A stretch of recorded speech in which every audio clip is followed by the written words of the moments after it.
Mustaqilligimizning 35 yillik to'y arafasida hududlarda obodonlashtirish va ko'kalamzorlashtirish ishlariga alohida e'tibor qaratilmoqda.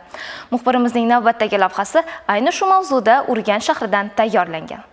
Urganch xalqaro aeroportidan boshlanadigan turistik yo'l xaritasi qadimiy va navqiron Xiva shahriga borguncha viloyatimizning shaharsozlik va ko'rkamligini o'zida aks ettiradi. Qolaversa, yurtdoshlarimizning bo'sh vaqtlarida oila a'zolari bilan birgalikda dam olishlari, sayr qilishlari uchun yangi xiyobonlar, bolalar o'yingohlari barpo etilmoqda.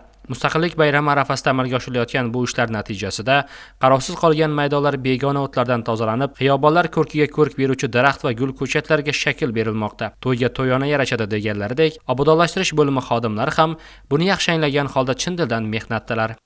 Sovuqni sovuqdamiz, issini issidamiz, hammalarni poykijalab, tozalab qo'yibmiz. Hammalarimiz obod bo'lib, o'zlarimiz ekin ekib, gullarni yetishtirib, hamma yoqqa gullarni ekib, o'zlarimiz hissamizni qo'shib, chiroyli qilib qo'yib turibmiz. Bundan ham yaxshi qilishga harakat qilamiz. Yurtdoshlarimiz hammasini hordiq chiqarib, dam olib, bolalari bilan aylanib yurishga ajoyib bog' bo'ldina. Yagona iltimosimiz yurtdoshlarimizdan belgilangan idishlarga chiqindilarni tashlashlarini iltimos qilamiz. Asosiy maqsadimiz yurtimizga ko'rk qo'shib, chiroyli bo'lib, hamma havas qiladigan joy bo'lishini xohlaymiz.